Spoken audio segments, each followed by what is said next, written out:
Good evening, everybody, and welcome to Pool Court here in Yate for a big night for the West Country, and in particular, the Rovers team of 1978. We've been fortunate enough to be joined by a studio audience and also the players from that time. If we now take a look at the panel in front of us, from left to right of your screens, we're joined by, first of all, on the back row, Martin Thomas, and next to him is Peter Aitken. The athletic defender from that time, Graham Day, looking very well. Ray Kendall, he's on the present staff at the moment of Bristol Rovers. He was the PA announcer at that time. If we can then just drop in front of Ray to Frankie Prince, the midfield dynamo. To his left, he was in fact in 1978, only 19 at that time, goal-scoring sensation Paul Randall. We pop to the left again to Bobby Campbell. Manager, he'd been in charge possibly only about 2 months, and then left to him we've got Colin Howlett, BBC Radio Bristol's reporter from all of that period. So first of all, welcome lads, and what I'd like to do first of all is bring in you, Bob. It was an important stage, wasn't it, for Rovers under Don Megson? It wasn't an impressive start, Bob, was it? You were brought in, your first game was at Sheffield United, a draw, and somehow, Bob, you managed to really turn things around and Rovers started to produce some very, very good performances. Yes, Sheffield was my first game, and we were fortunate enough to get a draw up there. And from then, for the next 2 or 3 months, things went very well.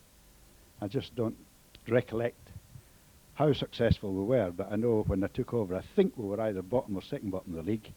And at the end of that period, we were midway up the table, so yes, it was a very successful start. Now you developed this style, Bobby. We were used, without perhaps knocking Don because he did a marvellous job in his time at the club, but suddenly you took over, you said, right, I'm going to stick 2 players wide on each wing and let's get some excitement, let's give Eastville a bit of a lift, and it certainly worked, didn't it? Well, it's just my outlook to the game. I don't believe in this defensive game, and it seems to have got worse since I left Rovers. Something I could never understand, because the basis of the game is scoring goals, and that was my theory and my outlook from the moment I took over. As a matter of fact, some of the lads used to moan to me about giving more thought to the defensive side of the game. But from my angle, all I was concerned about was scoring goals. If you scored the first, it took 2 to beat us. If we scored 2, it took 3 to beat us. I know everybody didn't fall in line with it maybe, but the more I watch of the football today, the more I'm still more sure that there's only one way to play it, and that's to attack. Right, well, Bobby is a 14-year-old youngster of that time. It certainly did a lot for me. In particular, I can remember a fine 3-2 win against Sunderland, a team who we'd previously lost to not many weeks before, 5-1 at Roker. Now, if we can now bring in Colin, because Colin, obviously there's one technical thing I'm going to have to tell you. If you could pick the microphone up from Bob, there you go, that's lovely. Colin, it was a treacherous place to go, wasn't it, Roker Park, for the Rovers normally? Yes, it was. So Andy, it wasn't the best of draws for us, really, was it? Away to Sunderland in the 3rd round, a tricky place to go, big crowd, big sort of first division atmosphere as it was at that time, and Rovers came away with this victory, didn't they? That's right, yeah. In fact, I think that the draw was made on the Saturday, following Rovers Sunderland League game, as you say, where Rovers beat Sunderland. And all the Sunderland directors, I know, were absolutely certain that they'd get their revenge, and we all thought they would, really, away to Sunderland, Roker Park. And Rovers' chances, obviously, up at Roker were greatly improved about 20 minutes from the end when Graham Day was sent off. Oh, sorry, Graham, didn't realise you. But I think it's right to say Graham went into the dressing room and stayed there, didn't he? He didn't come out and see the last part of the game. Bobby Gould scored the goal, I think about 10 minutes or so from the end of the game, and after that Sunderland spent their entire time in the Rovers 6-yard box virtually, didn't they? But Rovers defended like mad and came away with a very creditable victory. Okay, one of their finest victories over this period. Tremendous, thanks and Colin for that. Now if we can just bring Bobby back in, because when I was talking to you earlier in the week, Bobby, on the phone, you were saying about this Bob Stokoe incident, where Bobby, he was surprised about a certain incident, about you leaving 2 forwards up on the halfway line. Yes, well, it's just part of my outlook to the game as well.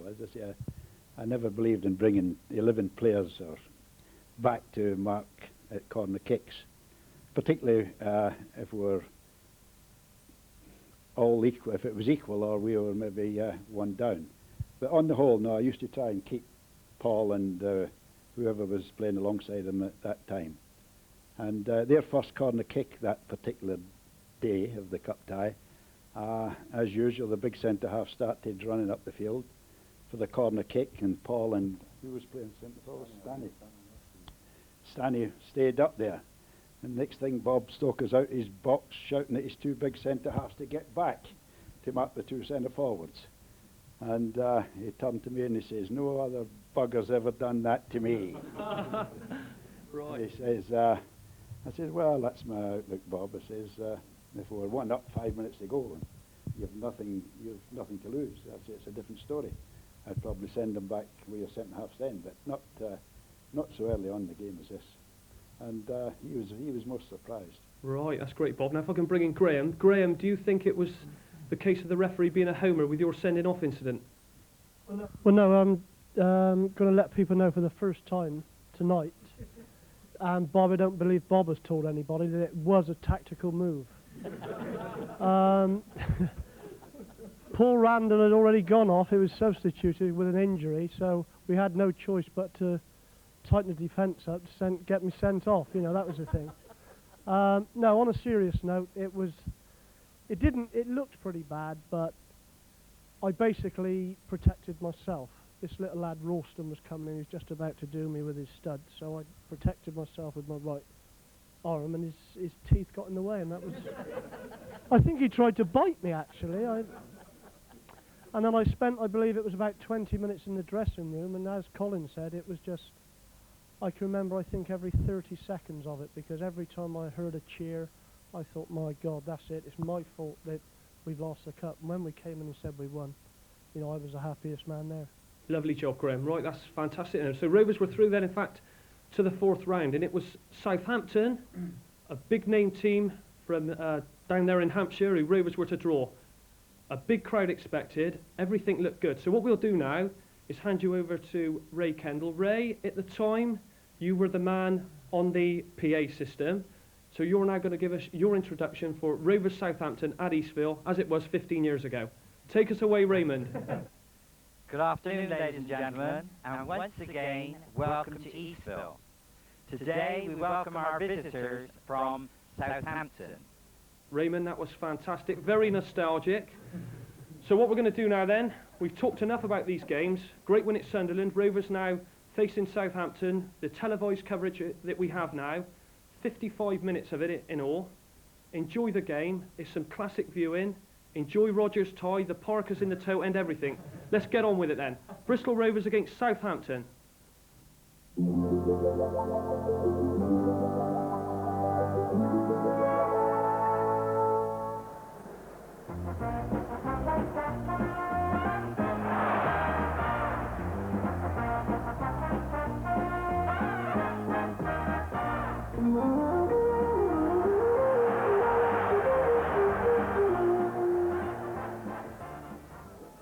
Well, good afternoon and a big welcome to one of the big occasions of the season in the Southwest.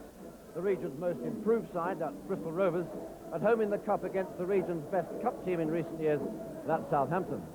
Well, certainly a big crowd gathering here. It's going to be easily Eastville's biggest of the season. The Rovers fans pulled in by their team with 4 successive high-scoring home wins, and, well, they reckon there's about 8,000 Southampton fans have travelled, and why not? Because their side has won no fewer than 9 of its last 10 FA Cup ties. Well, that's the scene. Let's have a look at today's team list. Well, the Rovers line-up, they've just received a tremendous roar and welcome from their crowd. Well, Bobby Campbell, the new Rovers manager who's so revitalised this team, he's left it alone, and why not? He's left the same side on duty today, the one that beat Blackpool last week. So, a big chance today for Tony Pulis. All week we've been wondering if David Williams, the midfield star who's now fit again, would be brought back for the big day, but young Pulis there has done so well, he keeps his place. Well, a Southampton side unbeaten in its last 10 games, and their manager Laurie McMenemy, he's made a similar decision today. Number 11, 19-year-old Timothy Coke, he keeps his place, even though Sharp, the man he replaced, is now available after suspension. And that's the little governor these days for Southampton. Since Peter Osgood went to America, Alan Ball has been pulling the strings for Southampton. 32 years of age, a man who's done it all with Blackpool, Everton, Arsenal, and 72 times for England. And today's referee from Hemel Hempstead, Jim Bent. And it's Southampton in the yellow shirt, blue shorts, playing left to right, who get the big cut tie rolling. And that's straight away a foul by Stuart Taylor on Ted McDougall.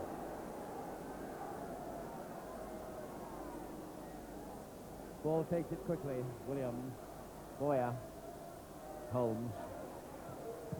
Blocked by Taylor.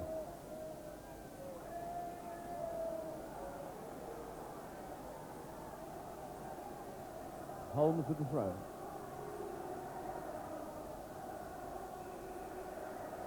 Foul by McDougall on Stuart Taylor. Southampton, of course, FA Cup winners the season before last, and last season they had another go at it too. Beat Chelsea, beat Nottingham Forest, and Manchester United needed a replay to put the Saints out of the cup. So,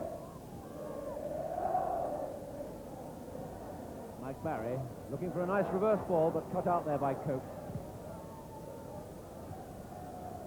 Walden up strongly. Rovers throw.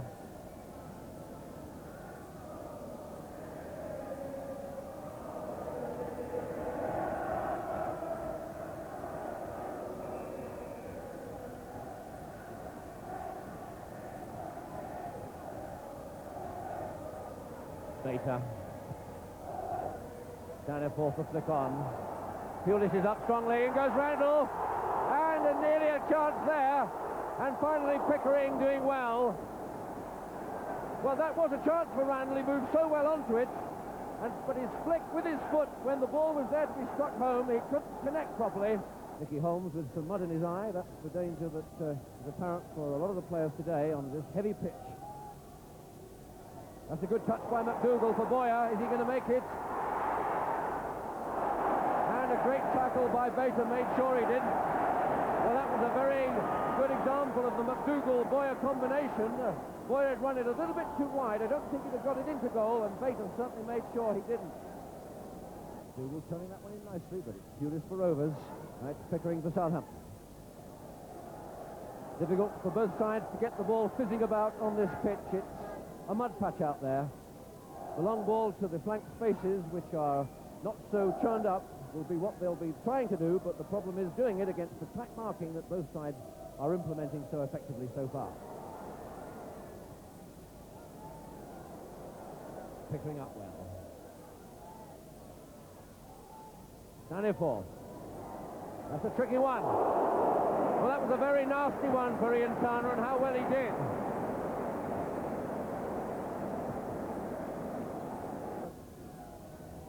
Back to Barry. Gould playing it in. Well, that was Pickering getting a touch to that one, and it might have flown in his own net. So a fourth corner for Bristol.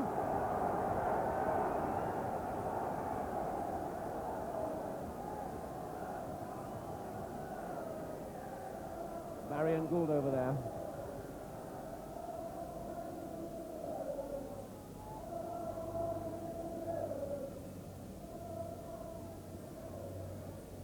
It's back for Aitken. It worked.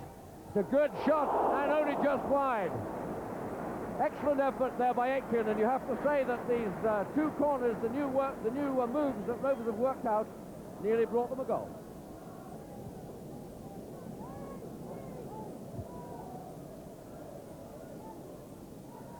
Williams, ball. Coke won't make it. Ball helps. Now Coke might, but Bater's there again.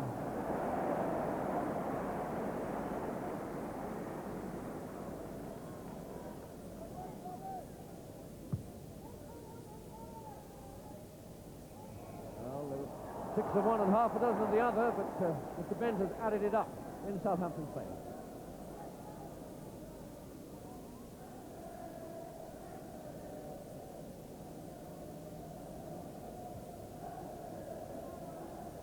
Walden with the free kick. 24 minutes gone.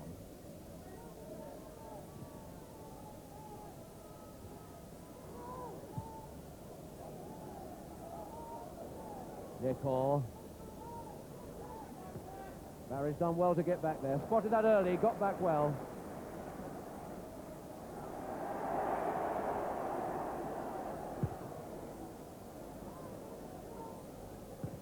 Pickering.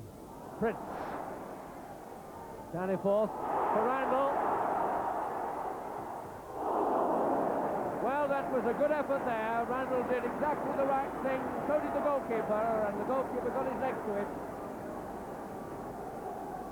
That's the 5th corner of the match already for Bristol Rovers.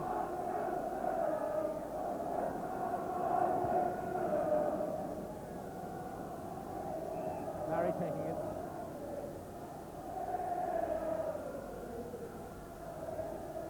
Cut out. Holmes doing the work. Now Coke.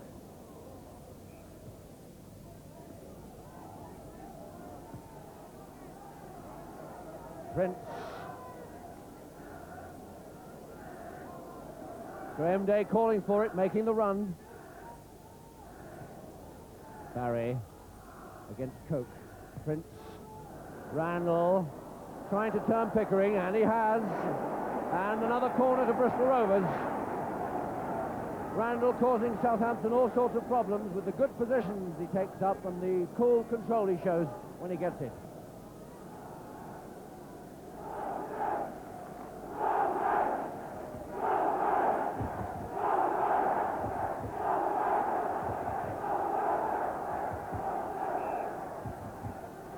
Gould's corner. Taylor's up. A half clearance by the keeper. Williams turns it on. This is Boyer. Now Pickering. McDougall calling for it through the middle. That is McDougall. What a good break. Boyer will get that. Got Williams near post. And that's a fine piece of work there by young Phil Bater once again. So Southampton showing what a good breakaway side they are.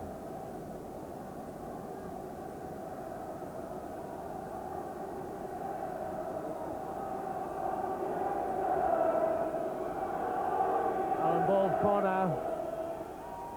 Nicol went for it, but Big Taylor got it for Bristol. Throw to Saints.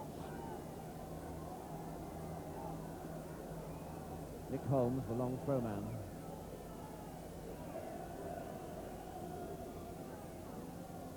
Boyer. McDougall. Pulis. Just happy to get it away anywhere in that situation. Southampton. Letting Holmes take it.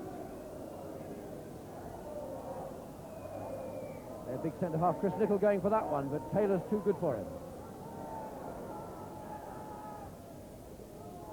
Now Steve Williams. A lovely little ball for Holmes. Can he get it? Not quite. That looked as though it had gone over. The linesman says, I'm right. Goal kick to Bristol. Boyer. That's Coke pushing forward from fullback. Steve Williams. Bater's there. A good cross, though. And Graham Day finally got that away. Well, that was a good Southampton move. Coke sending Williams away down the right. When it came across, Stuart Taylor missed it. And just as well, Graham Day didn't.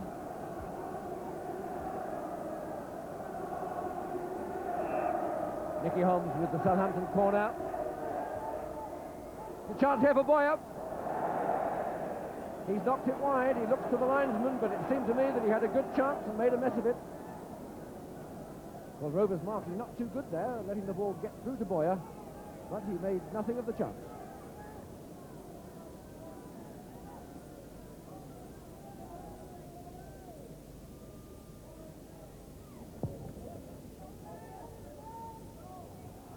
And Pickering up well again.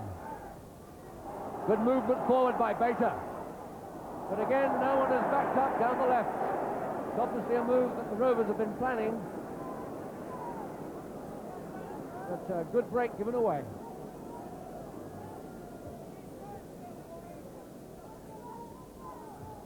Prince's determined challenge again.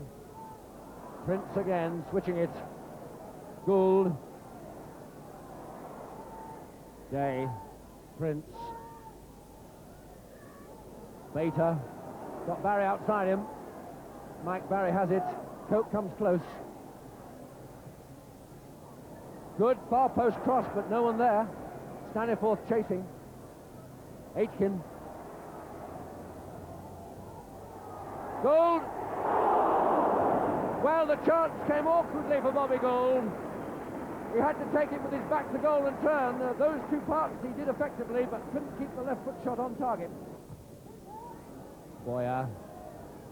Oh, loses Aitken. Well, the referee, what's he going to do about that one?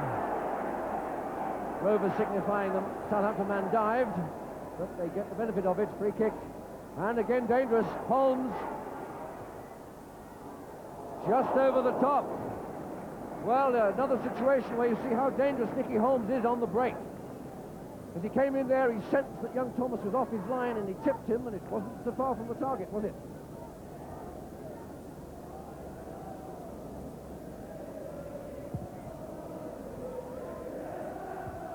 Pickering again winning that one. Barry in good position. And Staniforth. And Prince.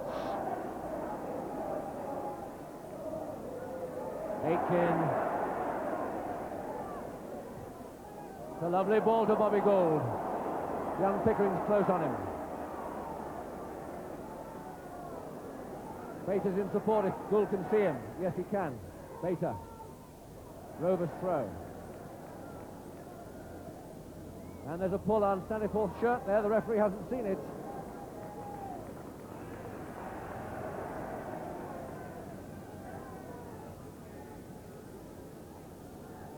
Alarm signals in the Southampton camp.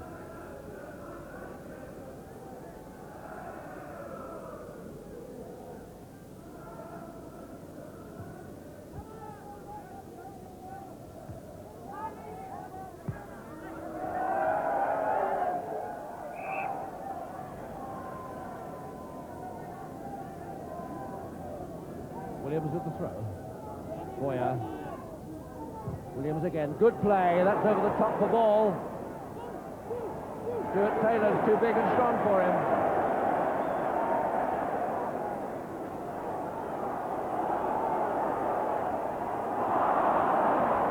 Well, lucky to get it back. Indecision there by Stuart.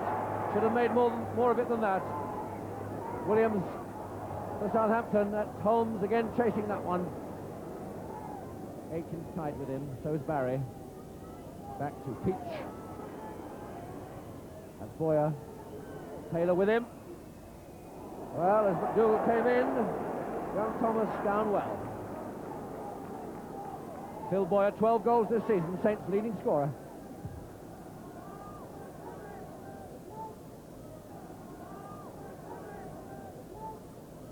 Randall, nice nod on, but Staniforth had gone the wrong way.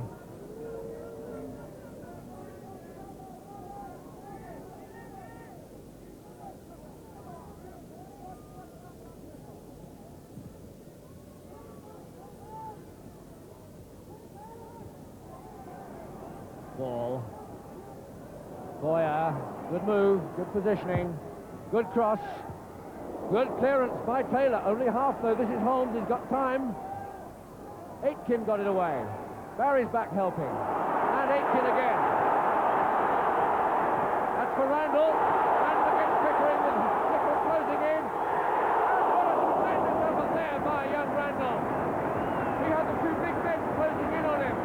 He kept his head, he kept the ball, and he wasn't so far off target. And he suffered for it as the tackle came in.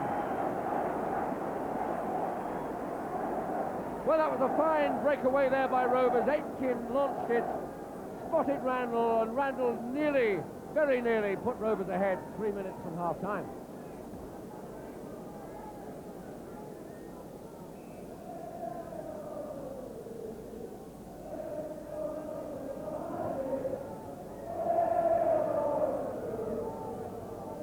Holmes again. Plenty of time for Day.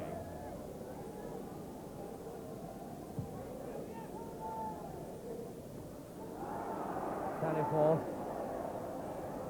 And again Staniforth battling away. Tim Coke for the Saints. Another of these long ball breakaways. McDougall chasing. Steve Williams. Young Tim Coke. McDougall, but well cut out by Prince. And that was obstruction there by Alan Ball, but the referees let it go. This is Boyer. He's got Waldron on the overlap. This is Waldron the sweeper. He's up in attack. Well, Waldron disappointed there, but his job is sweeping off the back. But you could see he made a good run to assist Boyer. Got into a good position, but really rather looked like a defender when he started to look like a forward. Good challenge by Mike Barry. Good turn by Aitken, but Pickering for Southampton. Day again. And Randall through, and he scored! And that's the way to take advantage of a sudden slip in the Southampton defence. Eastville goes wild a minute from half-time. Paul Randall gets his 11th goal of the season. And if ever a young man with limited experience showed an old head on young shoulders, it was the cool way he saw his chance and just lifted it over the keeper. Bristol Rovers 1, Southampton 0. Well, you can't argue with the justice of Rovers' lead.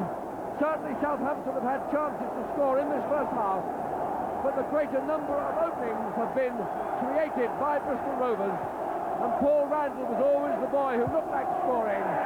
And finally, the 19-year-old who began this season in the Western League with Broomtown has once again hit the headlines in this dramatic first season in league football. This youngster is carving out.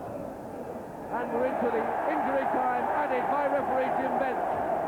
But he now ends a dramatic first half here at Eastville, one in which there could have been several goals, but one in which Bristol Rovers have got the half-time lead.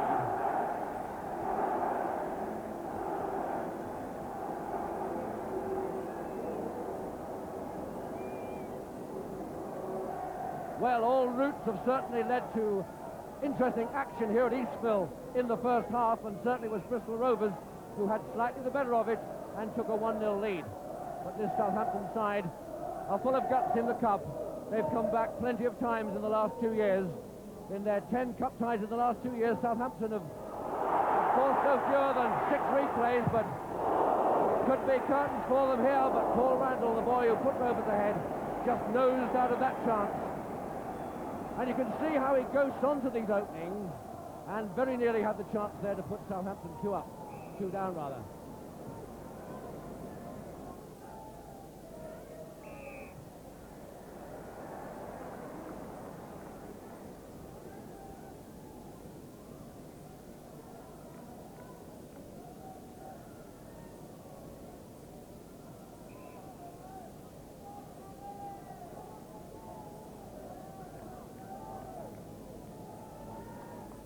Day with a free kick.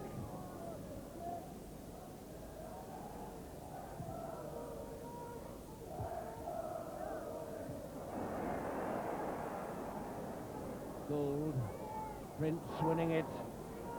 Aitken, long for Randall. And Pickering, and the mud saves Southampton. Well, there's just no stopping this boy Randall from moving into the right position nice and late, so that he can't be picked up. Taylor again. And I think that's another free kick for Bristol.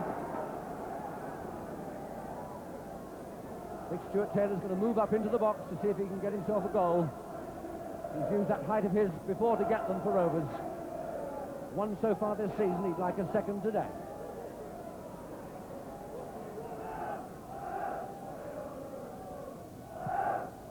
Barry's free kick. Nichols up well, above Taylor. Peach wins it. Alan Ball. A good return ball there. Peach. Boyer. Williams is calling for it just inside. This is Williams. It's dangerous. And it's that boy, Bill Bater again, to the rescue.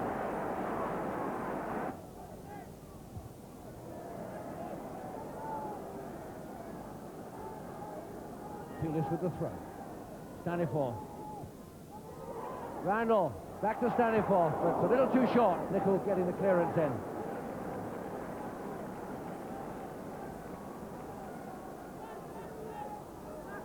Aitken.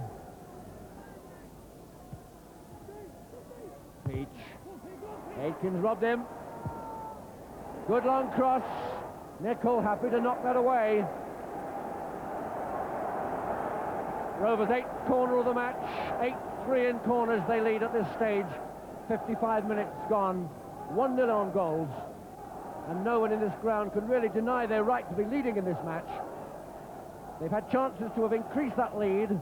The remainder of the match will be very interesting to see if it will cost Bristol these extra goals they might have scored. Will it cost them a result if Southampton get back? And that was Staniforth nearly getting one there. Well, you can see that the corner kick routine worked because Staniforth was there unmarked, but the pace of the ball beating him. Ball getting away from Pulis. Boyer, Holmes, Taylor winning it.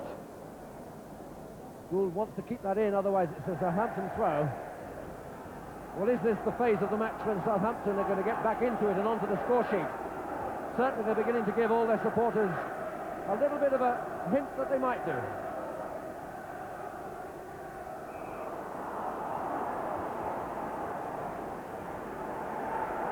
And I think Bobby Gould's going to make it 3 bookings in this game. Yes, he is.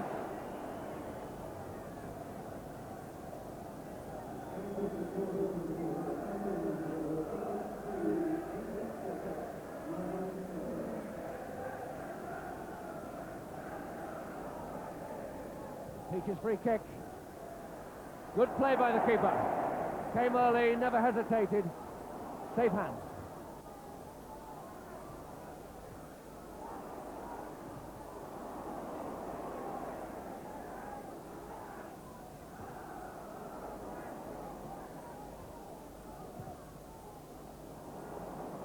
Steve Williams.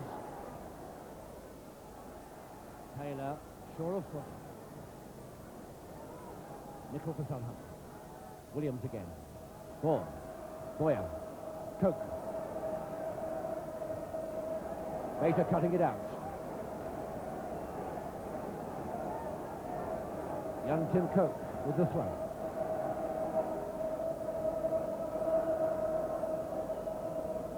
Williams. Nicol.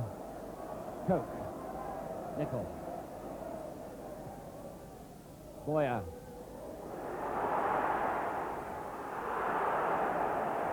Well, Holmes reckoning he was obstructed there as the keeper came out, but Mr. Bent won't have it.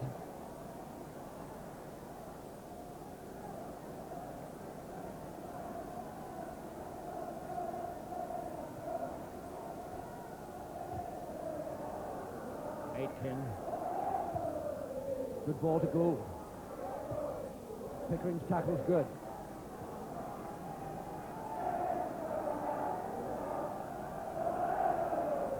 Tony Pulis with the throw for Bristol Rovers. Gould. Battling Peach, still got it. Lovely ball inside to Pulis, but that man Pickering again, getting through a lot of work for Southampton, and not liking Pulis' challenge.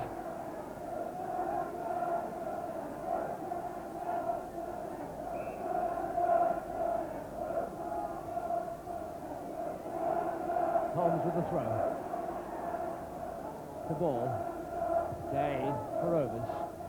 Good control by Williams, losing it to Prince. Trying to play it too short again, Williams, perhaps. It's his ball.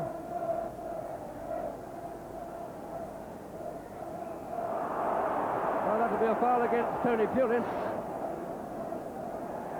Alan Ball practicing his mud throwing.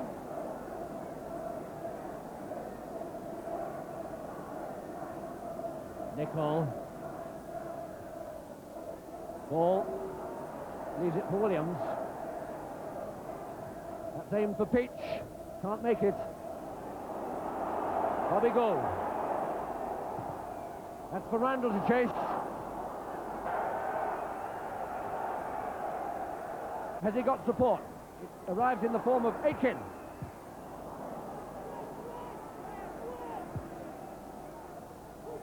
Boyer. Rovers getting to where the action is at the important moment so well. That's Prince to Staniforth, offside again.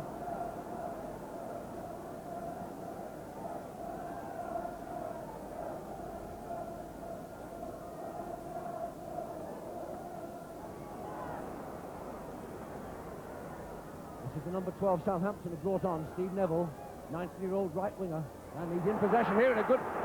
And he's done well.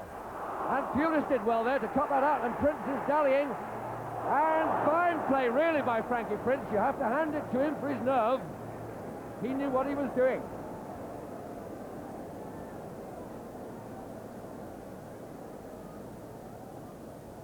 Taylor winning it yet again.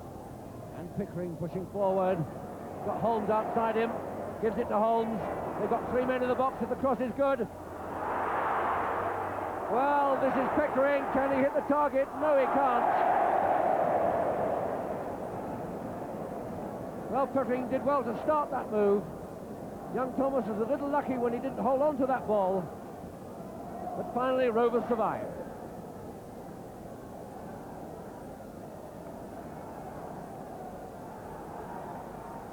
Laurie McMenemy signalling the time left, 6 minutes. Bobby Campbell up on his feet, pushing Rovers forward. Onward, onward has been his theme, and he wants them to move forward now. Oh, good play there by Frankie Prince.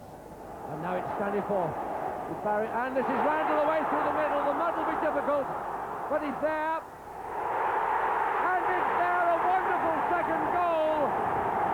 And the crowd going mad here. Paul Randall, the West Country boy, who's fast becoming a national name in his first season.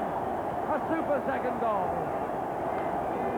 Well, you could see as Prince won that ball, and as it was played forward, Randall was away, and doesn't he know how to take them when the chance is there? And you can see that he was cool and calm. He knew that there were defenders coming in on him, but he knew if he could keep the ball moving through the mud and release it at the right time, he would have Rovers in the next round of the FA Cup.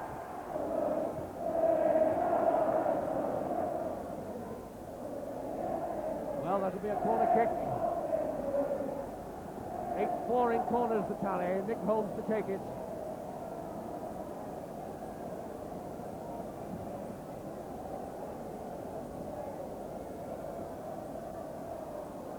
Nichols won it. Staniforth back there. Frankie Prince has it. And Randall's away again, taking on Pickering. Is it going to be a hat-trick for the boy? Pickering gets the boot in just as Paul Randall was about to shoot.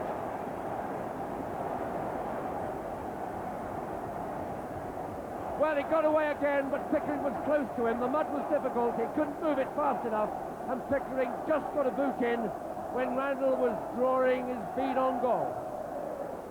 Well, we've got supporters coming onto this ground now, down in the left-hand corner. One would imagine they might well be Southampton supporters. This is not the first time we've seen supporters invading pitches this season when their team's been losing. But the stewards in those bibs have been quick to act.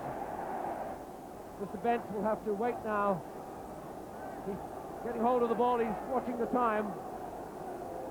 Of course, this has been the week when Leeds were banned from playing FA Cup matches at home for the next 3 seasons, after just such a similar incident as this, when their supporters invaded the pitch when their team was losing. But the police now up on the terraces have managed to plug the hole over which the Southampton fans were pouring, and the stewards are containing this trouble, but they're still on the pitch, and there's no way the game can begin under these circumstances.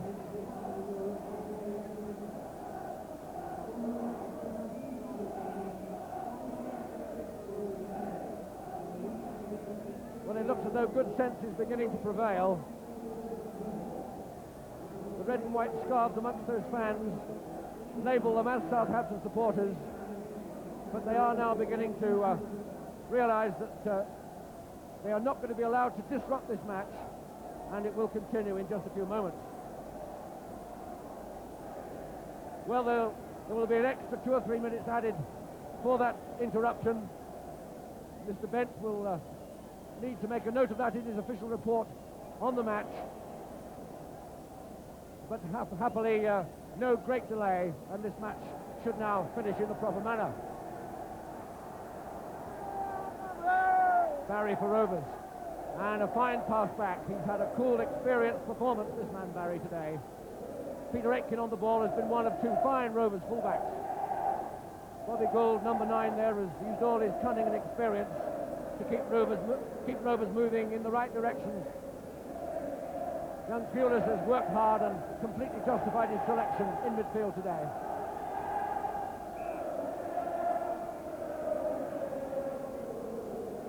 And up comes the chant from this 25,000 crowd, the bulk of which are Bristol and surrounding district supporters. 2-0, 2-0 is the chant.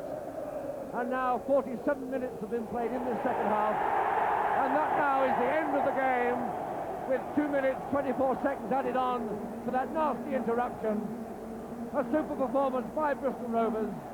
Southampton tried their best, but Rovers were too good for them at the back, in midfield. And up front there was a young boy called Paul Randall, who now takes his tally to 12 goals this season, in his first season in the league. And he now takes Bristol Rovers into the last 16 of the FA Cup. Number 11 there, Paul Randall, 2 more goals on his way to a great future. With me now, the Southampton manager, Laurie McMenemy. A fair score, Laurie? Well, we didn't deserve to win today. I wouldn't take anything away from Bobby and his team, that they've got the result, and good luck to them. How did the game go from the way you hoped it would go, apart from the score? Well, I think the pitch leveled off everything as far as skill and any particular moves that anybody had in mind. But I think anything I see on that side of it would look as though it's detracting from their performance. I think we needed a little bit more luck when in the first half there was a couple of balls went right across the face of the goal. It seemed to go straight through Stuart Taylor and hit the defender instead of the other forward, went for corners. I think the first goal, obviously, in any game is vital, and to get it the way they did and right on half-time was crucial, and really they never looked back after that, did they? What do you think of this boy, Paul Randall? Oh, he took his goals, he took his chances very well. He looks as though he's like most finishers. He's cool when it matters in the box. He's got composure on the ball.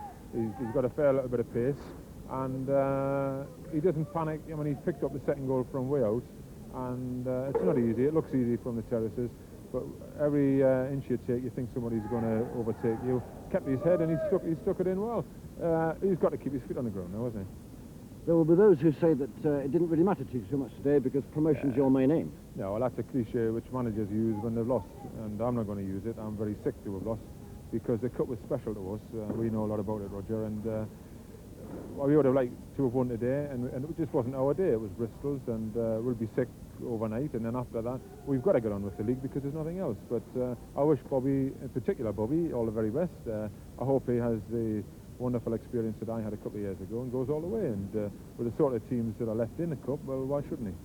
Well, with me, Paul Randall, who scored the 2 goals that beat Southampton, and Bobby Campbell, the manager who's doing so well with this side, a side which is going from strength to strength. First of all, Paul, 2 more goals. I bet you can hardly believe it, week after week. Yeah, it seems to be going in all the time. Don't know what it is.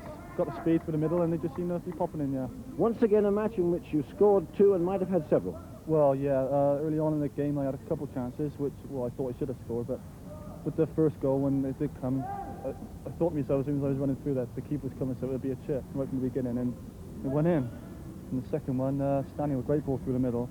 I took it wide into my left foot and, well, just sneaked in the far post. Bobby, managers like to plan things. Did it go the way you planned the match as a whole? Yes, more or less. We planned to win. We did win. I thought they were a little bit suspect through the middle, and this is why I wanted Bobby Gould and Mike to keep wide for that reason, more or less. And I'm very pleased to say that that was how we beat them today. Bobby, when you came here today and saw what the pitch was going to be like after more overnight rain, what were your thoughts as the best way for the team to play? Yes, well, as I said, I wanted a bit of width, and the heavy ground suited me. I knew this. I was quite pleased with the rain that we had last night, because I've got a very young side in lots of ways, and I felt maybe that our strength would carry us through a bit. You've been saying all the week that this boy won't be sold for £100,000. It must be a few more pounds on it now, haven't there, Bobby? Well, he's a great opportunist, and he's doing very well, and I'll leave it at that. It's a team performance, of course. What did you like particularly about the team's performance today? Well, everything about the team's performance. They all worked for one another, they helped each other. I thought we played as a unit right from the word go. Well, Paul, that's it. You're in the last 16 of the Cup now in your first season as a professional. Who would you like to be playing in the next round? I don't mind. Anybody at home, because we're all confident. I'm sure we'll win. Beat anybody at Eastville. Beat anybody at Eastville, yeah. Bobby, there was also the factor in this match that it was nearly not finished. The crowd just spilled off those terraces onto the pitch. It was held up for 2.5 minutes. What were your thoughts at that time? Well, I knew it was near the end of the match, and I didn't think the referee would have abandoned the match with 2 minutes to go, and it looked worse than it actually was, I thought. Southampton supporters, one would have thought? Yes, they were from the Southampton end. So a marvellous day wasn't tarnished for you? No, by no means, yes. Everything worked out as we all hoped it would. And as you were saying in the week, Bobby, it was going to be onward Christian soldiers. That's the way you want it to go. They went onward for you today. Oh, yes, forward into battle, call it what you may like, but forward is the policy. Well, there you are, another magic performance by Bristol Rovers, particularly for Paul Randall. Bobby Campbell, their manager, yet another step in the marvellous recovery he's organising here at Eastville. And words from the Southampton manager, Laurie McMenemy, that there's nobody Rovers need fear in the Cup the way they're playing. Well, just wrapping it up here then from Eastville, Bristol Rovers 2, Southampton 0. Hope you enjoy the rest of Soccer Hour.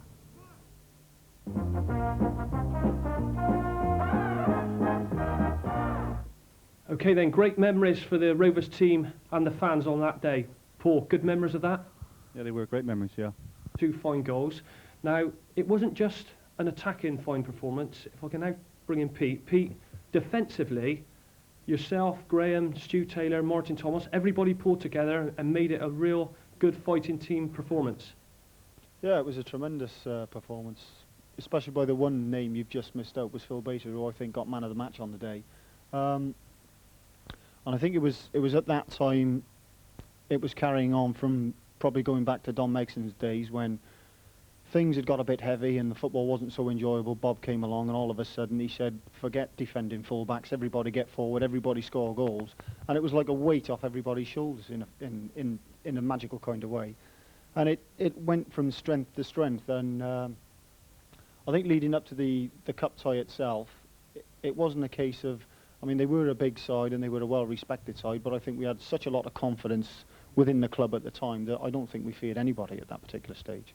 No, fine performance there, Pete. And Martin, if I can bring you in, was I correct in saying that you didn't really have too much to do, but what you did tremendously effectively?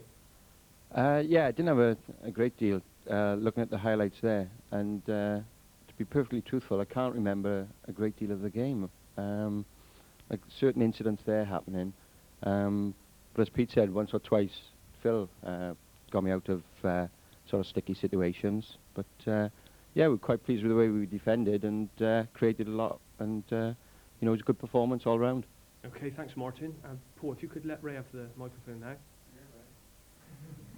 Ray, we're just going to bring you in quickly before we just look at a few of the snippets that produced that fine team performance. Is there any rumours now that Alan Ball's into female mud wrestling? After the crazy incidents with Alan, wasn't it? What are you on about now? Well,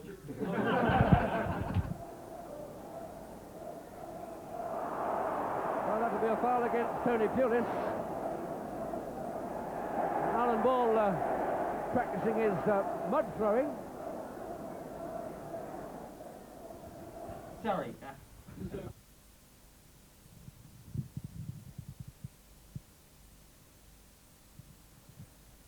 Well, here we are in North Bristol. We've been privileged to catch up with David Staniforth, a member of that team for the Southampton game. David, a real rare visit for you down this part of the country. It is really. It's a thing that we've been planning to do for a number of years, really. But we had to wait for the daughters to get old enough to leave her on her own. But finally, we've made the push, and it's nice to come back to the vicinity, the hotel that I was put in when I first signed from Sheffield United. Now, Dave, if we backtrack somewhat, you came down in the middle, or to let's say the last 2/3 of the promotion season, when Don Megson was in charge. Now, you've got a little bit of a story with that, haven't you? Because you followed after Alan Warboys, but in fact, you could have been here before him. Well, as I was told from the manager at Sheffield, that Don had made inquiries about me previously before they signed Alan, and they wasn't willing to let me go at the time. And he tells me like that they signed Alan, and then later on Alan had this hamstring strain that he was struggling with, and they came back for me, and they let me go on the transfer deadline. Right. Now, when your career started to blossom at Eastville, obviously straight away you had success with promotion under Don Megson into the old second division, and then after that we've probably got to say that it was mostly seasons of struggle with that best finish of 16th. Yeah, it was a good year to come down and join the club. You know, they was on a high. They got the promotion, and then after it, as you say, it was a little bit of a struggle. We never really got going. It was a fight here, fight there, and it became very frustrating. Right. Now the thing is, Dave, like you said, you've had the highs at Eastville and the lows, but the video that we're making, the boys of 78, you featured very much in that home game against Southampton. Now, 26,000 at Eastville. It was a funny stadium, wasn't it, really? Because when you had the crowd there, it was superb. When it was 5,000 to 6,000 there, you did tend to hear all the negative shouts when things weren't going so well.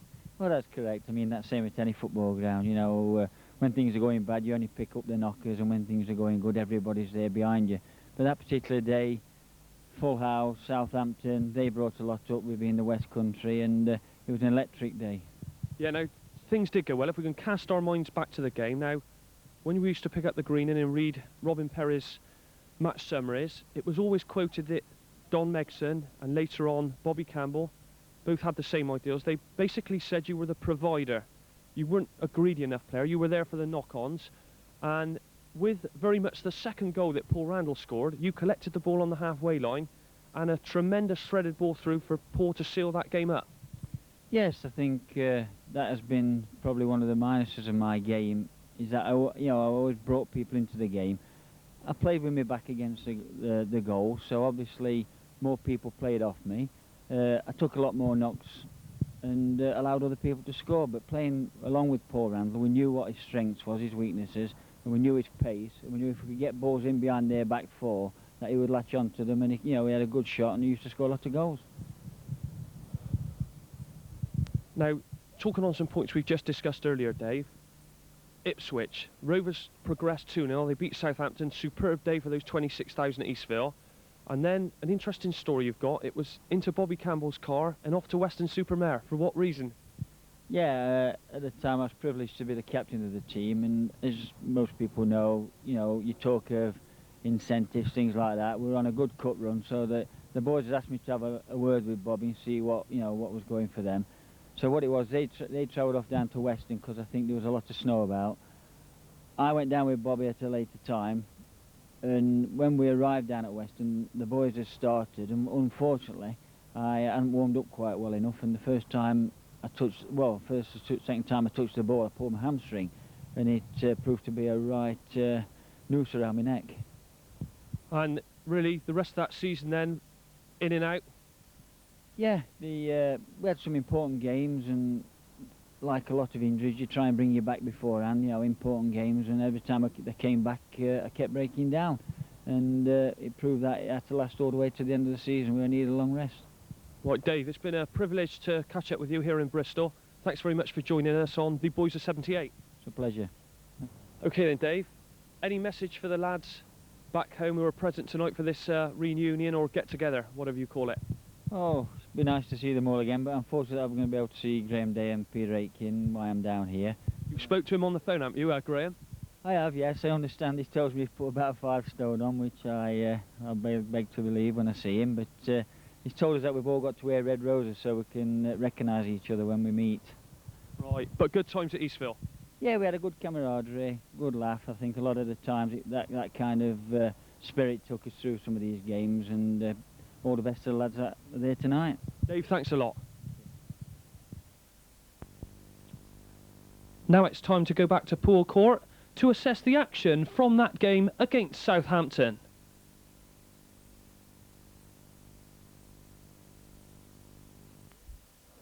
Later.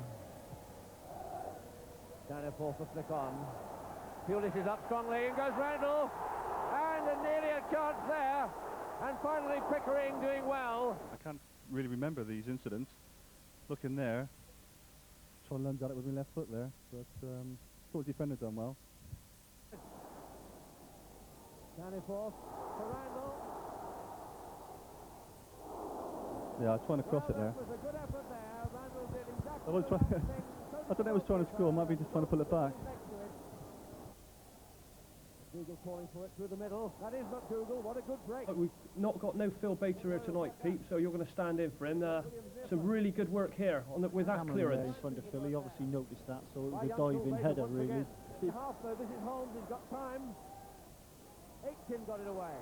Barry's back. I've anticipated the ball back. Aitken again. I've made a tremendous run through the middle of the field, and I've not the kind of pass to Paul Randall that you're actually seeing in Italian football at the moment, outside of the foot. Probably the manager at the time would have crucified me for the outside of the foot pass.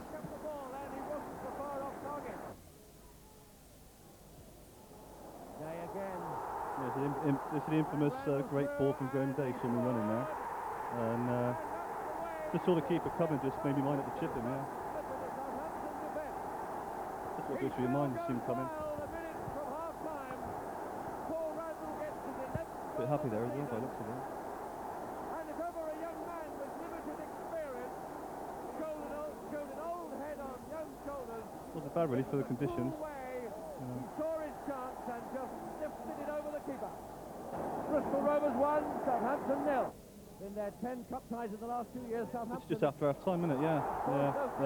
Six replays, but didn't see much of that, yeah. Keep it done well, yeah. Paul Randall, the boy who put Rovers ahead, just nosed out of that chance. Boyar, Williams is Probably for it, Phil's trademark as a tackle, fine interception, read the play ever so well, and his speed actually got a lot of us out of trouble. Let's look at this tangle with Mike Pickering. I wonder if, Pete, this might have been involved with the fact that Mike Pickering broke one of his best mate's legs. And he's done well. And Julius did well there to top that out. And Prince Very cool. Yeah. And fine play, really, by Frankie Prince. You have to hand it to him. Oh, good play there by Frankie Prince. Yeah. And now it's Stanifor. And this is Randall away from the middle. The mud will be difficult. Ball so well, didn't he, thinking in the corner. Beautiful ball. Yeah. And it's there, a wonderful Left foot, like the foot I can hit him with. And the crowd going mad here. Paul Randall. Well, until I see him now, I forgot all about him, really. Who's fast becoming a national name in his first season. A super second goal.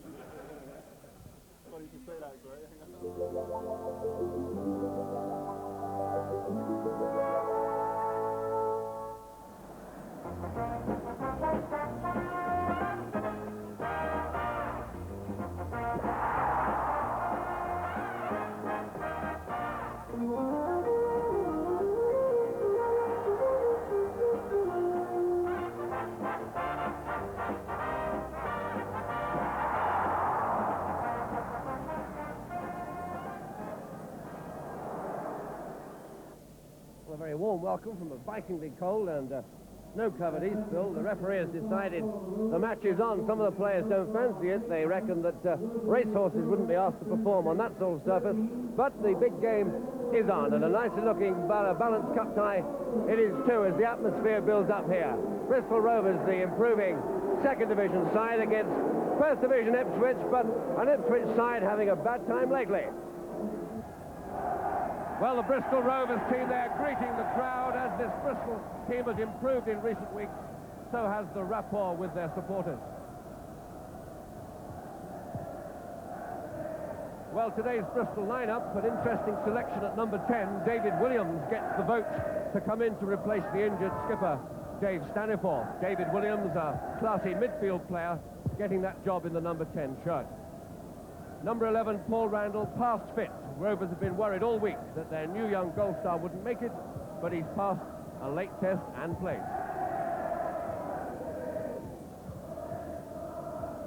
Well, Paul Randall, the favourite of the crowd. Will his hamstring injury stand up to the gruelling cup tie? Will his cup magic stay with him in the box?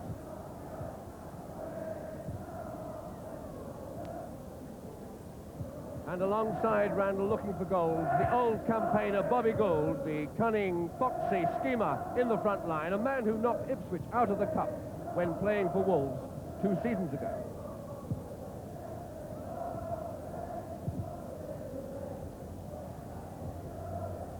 Well, the Ipswich lineup, they're without England men Beattie in defence and Wymark up front. A side that's lost its last 5 First Division games, but still full of ability, and a team not to be taken lightly at any time. Mick Mills there, one of football's most experienced campaigners in the England squad going to West Germany next week. He's got the experience and the ability to guide Ipswich through today. Paul Mariner, a couple of years ago, he was the new young goal-scoring hero of the lower divisions, but now he's made it to the top, the Plymouth boy in the England B party in West Germany next week.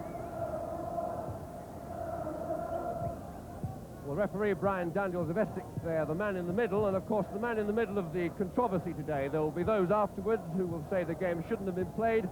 There will be those on the victorious side who will say it should. But Mr. Daniels has made the decision. The game is on. So it'll be Ipswich in the dark stockings and the dark shorts who will get the game rolling, playing from left to right. Bristol Rovers, of course, in their famous blue and white quarters. Well, the early moments of the match will be significant as we discover just how the footballers managed to keep their feet on a pitch that one of the players said isn't fit for racehorses. Pulis with the throw for Bristol. Gould. Hunter, the Northern Ireland international. Mariner. Woods. Pulis shadowing. Good tackle by Pulis. Gould just offside.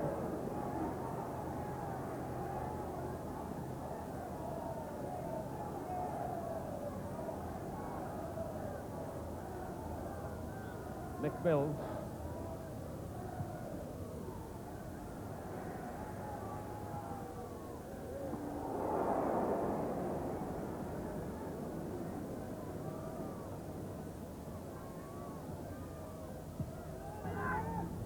Hunter.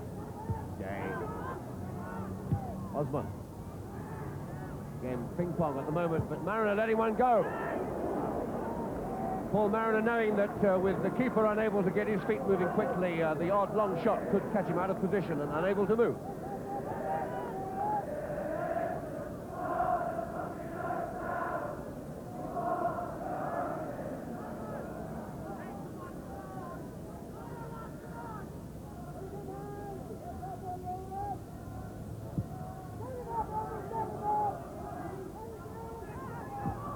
Osman too good for Gould there.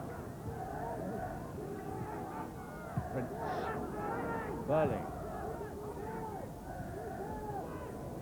Day. Taylor. Taylor making his own mistake right. A good piece of play.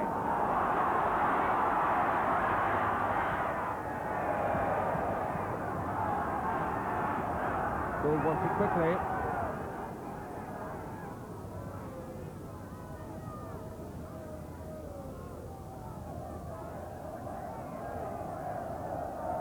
Throw. Gould.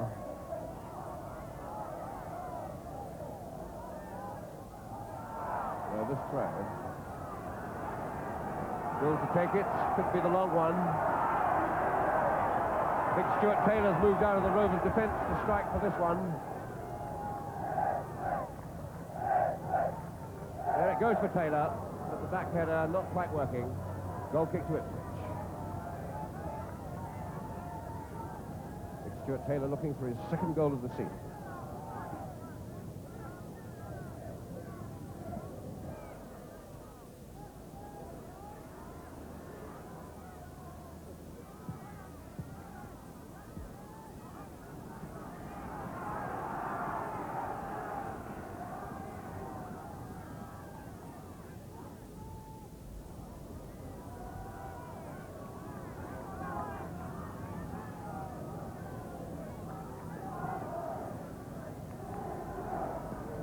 Woods.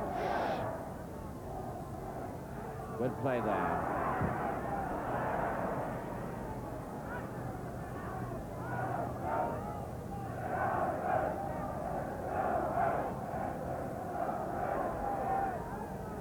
Woods. Chance here. It's there.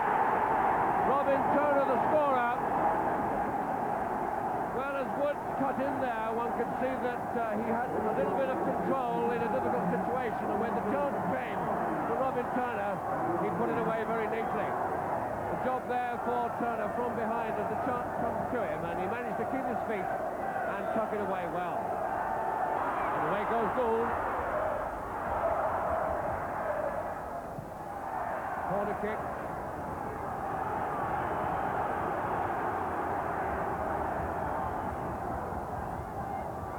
Rovers' first corner of the match, 31 minutes gone. Will this put them level on the score sheet at 1-1? Gould with one of his signals, he's the mastermind at the corner kick situation.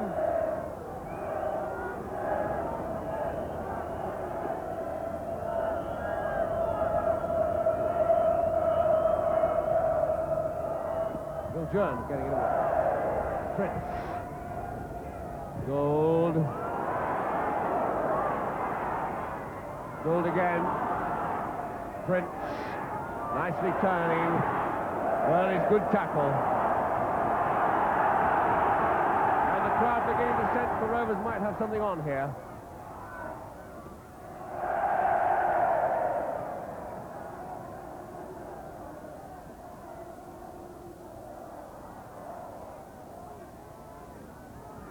Survive. Mills. Woods.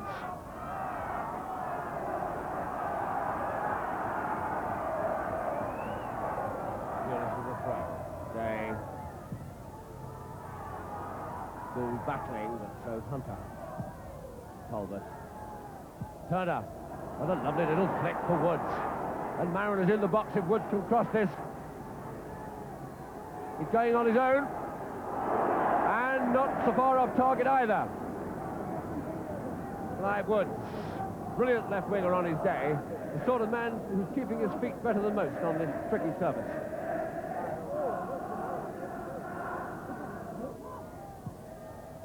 Well rubbed by Randall. Could be Rovers' last chance in this half.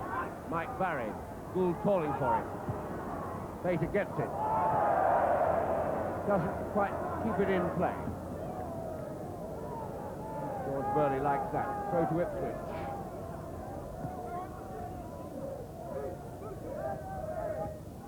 Bill Jones. Well, Mr. Daniels brings an end then to this snowy first half. An impossible pitch for either side to play their best football on, but these cup ties have to be got through if possible, otherwise the season would never end. But it's Mick Mills there, the Ipswich captain, leading off a happier Ipswich side. 1-0 in the lead, but plenty of time for Bristol Rovers to get back on the cup track.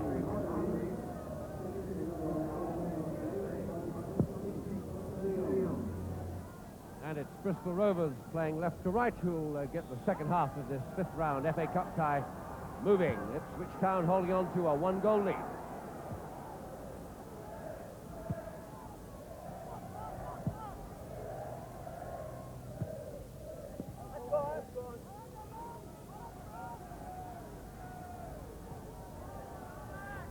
Woods getting away well from Aitken. Mariner. Mariner again. This will be a chance for Turner. And the keeper doing well on the second bite. Good shot there by Mariner. Always going to be the chance that the keeper wouldn't be able to hold it in these difficult conditions. Turner was there for the bite, but young Thomas blocked the effort. Very nearly 2-0. Bobby Gould at the other end. Turns well. Wins the corner.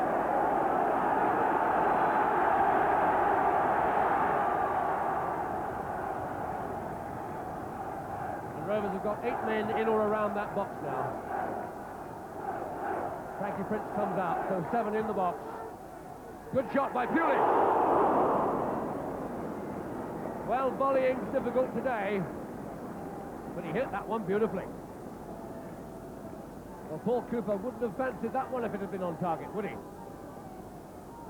Bobby Campbell, the silver-haired Rovers manager there, just wondering if his side is on its way to Wembley or on its way out of the cup. Mills. Woods going down the left. Woods, Baker and Pulis marking him. Talbot helping. This is a bit of an opening here, Bill Jones. Lets one go. no danger.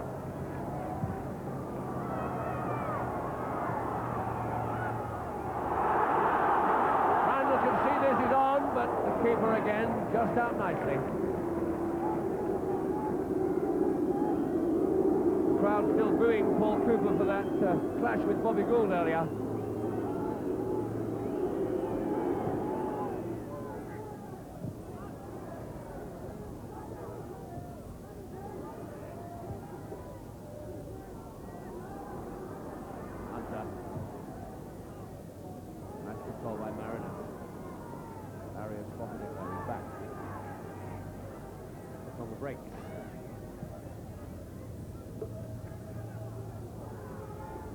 Early, good ball.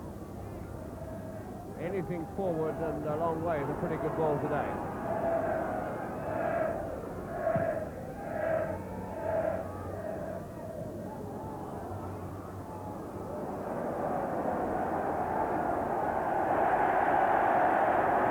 Well, an awkward bounce there, and Alan Hunter's header brings Rovers another corner.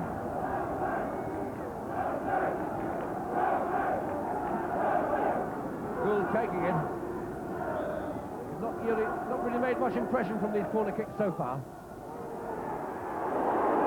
This is dangerous. It's there. David Williams has scored. Well, as the corner came over and Rovers had not been making much of them, they did much better with that one. And when it broke nicely for David Williams, just a little flick of his head and it was in the net. 1-1.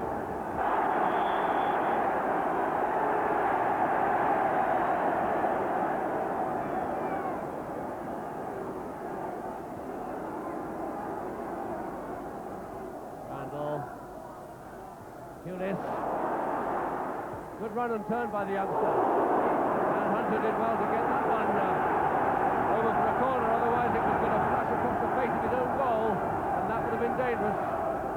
Well, Rovers equalised from their last corner. Will they take the lead from this one?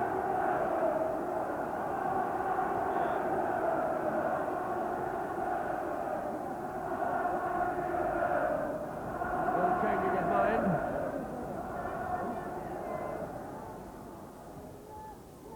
Good one. Oh, and that's a goal! Another goal by David Williams! Barry's header, Williams' header. A marvellous reaction goal from David Williams. And he's is up on his feet now. Well, once again, it was a corner that did the trick. Barry moved fast to get that header in there like a flash, and David Williams, with an intuitive flick, had it right in the bottom corner of the net. And from Paul Cooper's point of view, there was not much he could do about that one. A little bit of genius from the Welshman. Bristol Rovers 2, Ipswich 1.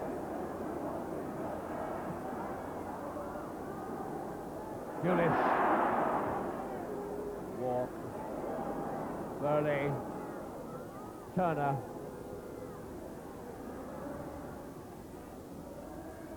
Good interception there by Frankie Prince. Day helping. Turner though. Now, Barry. He's got Randall outside him and Gould over on the right, and he finds Gould with a perfect long ball. Gould to David Williams. Williams tried to dummy Hunter, but not working. Norman was Allen not by.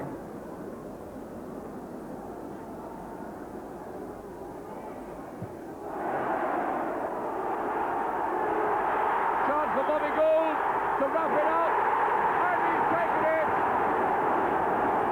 But the referee, I think, is disallowing it on the advice of a linesman on the far side. Aitken did so well to nip in there and steal the ball off Hunter. Bobby Gould showing all his experience in taking goals, in putting that one in the net. But the linesman with the red flag having the last word. That would have been the moment to sew it up. As it is, the cup tie is still alive and it's still battling away.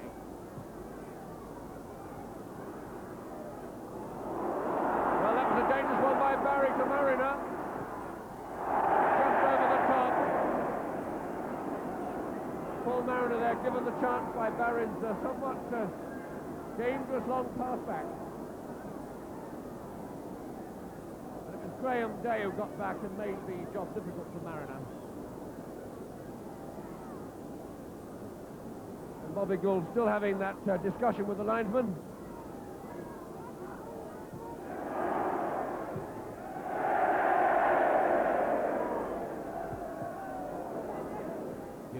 Williams, Gillis, Gould,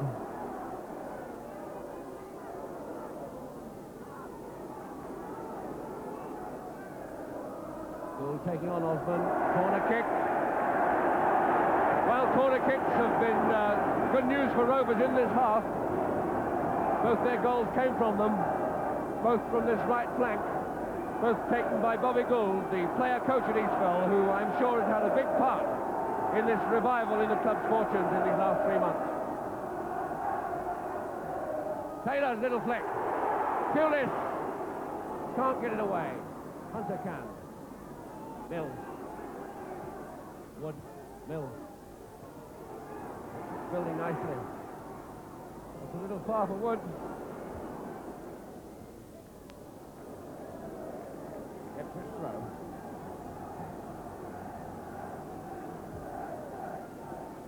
To Tolman.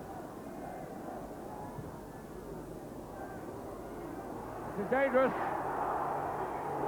Oh my goodness me.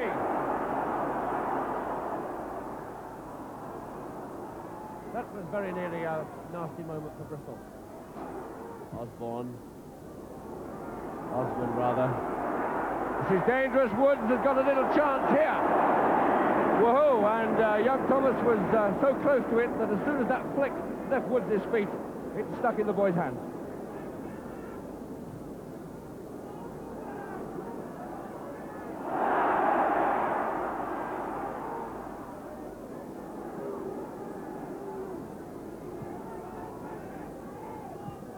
Oh, well controlled by Tolman.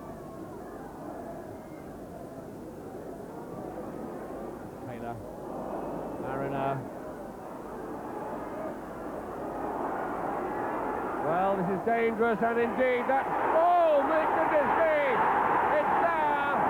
Robin Turner getting the goal from that lovely Mariner break. And what a day for Robin Turner, never having scored for Ipswich Town before. He's got both of the goals that tie up this fifth-round FA Cup tie here at Eastville. Well, somehow Rovers hesitated disastrously there when Mariner cut into the box. He seemed to hold off, and he made them pay for it, setting it up for Robin Turner.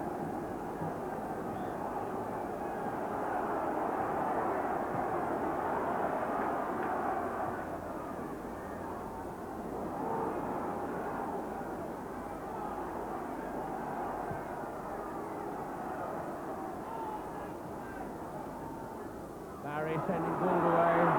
Walk is there. Well, Bobby Gould nearly pitched that one.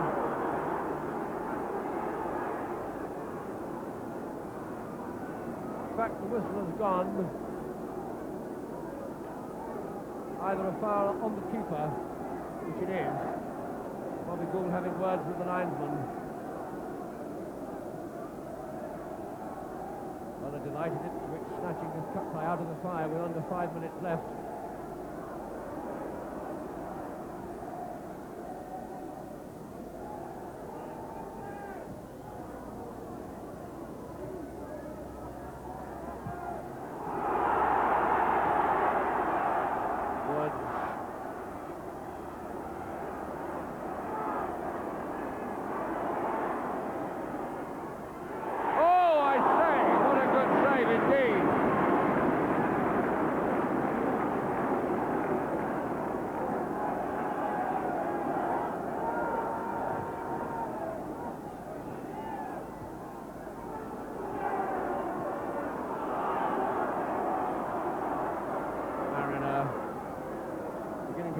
Bristol problems in this last 10 minutes or so. Woods.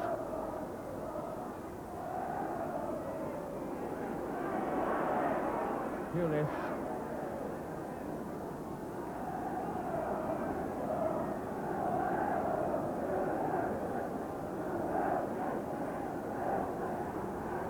Talbot to take it. Woods. Talbot. Barry. And this is Randall. Prince. Oh, good connection there by Walk. Stuart Taylor. Hunter. How reliable he's been for Ipswich today, Alan Hunter. Woods has caused a lot of problems. Prince and Talbot. Ipswich throw. Ipswich have come into the game this last few minutes. They've snatched the equaliser. Couple of minutes left. Mariner. Talbot's inside. Talbot has it. Prince. Randall. Williams.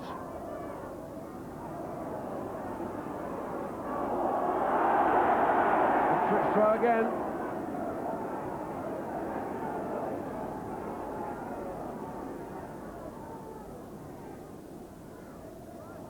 Woods. Oh, yes. Well, he might have made better of that, having done the hard part well, and he knows it.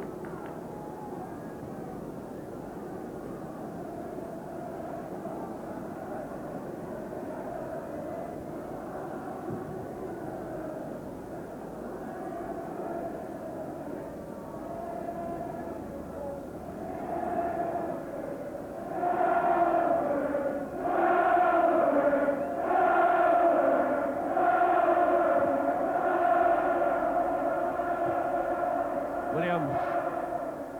Taylor. Randall. Up they go, and the keeper's got it. No, he hasn't. But he's got away with it.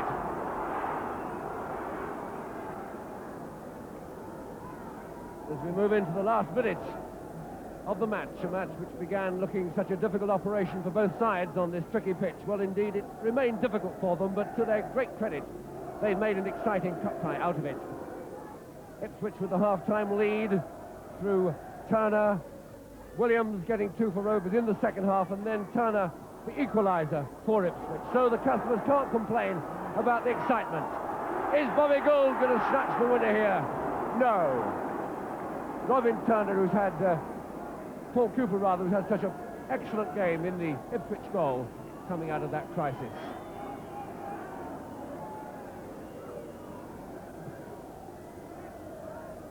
Woods. For a long time, Rovers must have thought that they were going to equal their best ever position in the FA Cup, which is the 6th round. They've been there twice before, in 1951 and 1958, and just when it looked as though they were there, Robin Turner snatched the match out of the fire for Ipswich. So a replay back at Portman Road it will have to be, despite the 2 goals from the Bristol number 10 there, David Williams.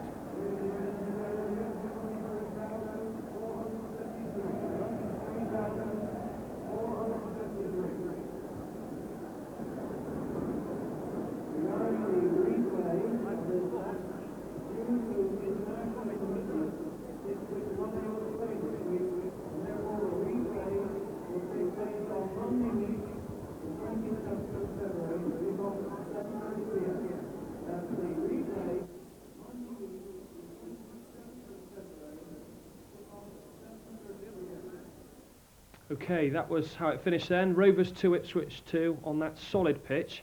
I'm going to turn now to Graham Day. Graham, we could see you slipping in, sliding in, goodness knows what out there. Should the game have been played? We fancied our chances on a decent pitch, and although they were supposed to be a better side than us, but they absolutely ruined it. You could not play any kind of football. It was just a nightmare for defenders. It was a day for forwards to a certain degree. And I really believe to this day, if on a decent pitch, we'd have had We might have even got a good result against them. Pete, now, who did that favour, would you say? The attackers or defenders on the day? It looked tricky out there. Well, it was definitely a forwards day, there's no doubt about that, because when you've got defenders facing one way and you get a ball over the top, the chances of getting a quality turn on a surface like that is virtually impossible. So really, it was lucky the game finished with no major injuries then? Yes, it was lucky, considering it was such an important cup tie to both clubs. I mean, obviously Ipswich went on to win it, but in some games when it gets as close as that, then you tend to throw caution to the wind. At all costs, you win your tackles, you try and keep possession of the ball. But considering the conditions, the ball was moved around quite well, I thought, by both sides. Bob, now obviously not directly involved with the game now, so you can speak about the referee. You weren't happy the game was played, were you, to be honest with you? No, both Bob Robs and myself didn't want the game to go on. We had a inspection at 9 o'clock in the morning, and they passed the ground in at that time, and both of us thought it was just absolutely ridiculous. Not only from the players' point of view, but from the spectators' point of view. All right then, Bob, what we'll do now, we'll just have a look at some of the main turning points of the game. Yeah, the conditions were very, very difficult there, yeah. Chance here. Yeah, lucky bubble there, and he stuck it away well, though. Made much impression from these corner kicks so far. This is dangerous. It's there. David Williams has scored. And here we go again, I think, from another corner kick routine. Mike Barry involved in this one. He's unfortunately in America. A good one. His best header of all time, I should think, Mike, because it wasn't all that often he headed the ball.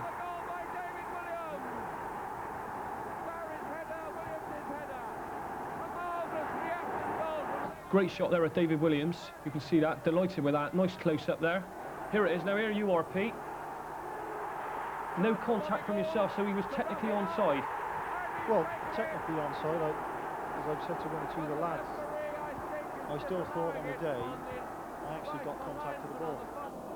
Aaron, yeah, got to the byline, just pulled it back, and first effort, well, this is dangerous, down it back and flew straight into his path. And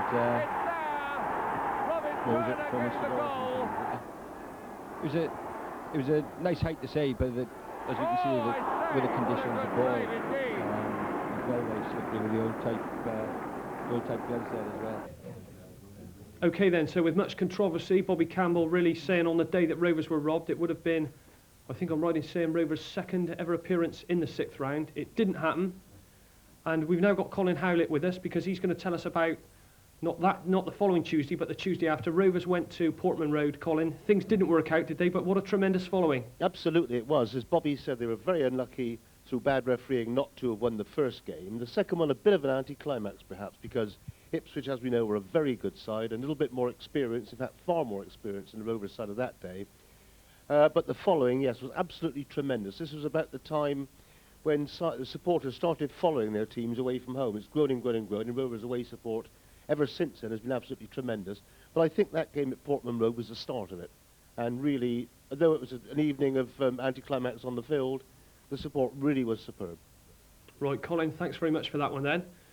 Apologies from Phil Bater. He's unwell this evening. He was hoping to make it.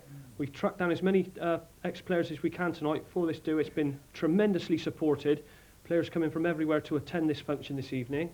We must thank greatly HTV West and Roland Arblaster for sorting out all these snippets of coverage for us. He's done a great job. I'm sure we've all enjoyed it. So from myself, Andy Warren, the studio guests we have here tonight, and all the ex-players from the 78 team, it's a very good evening.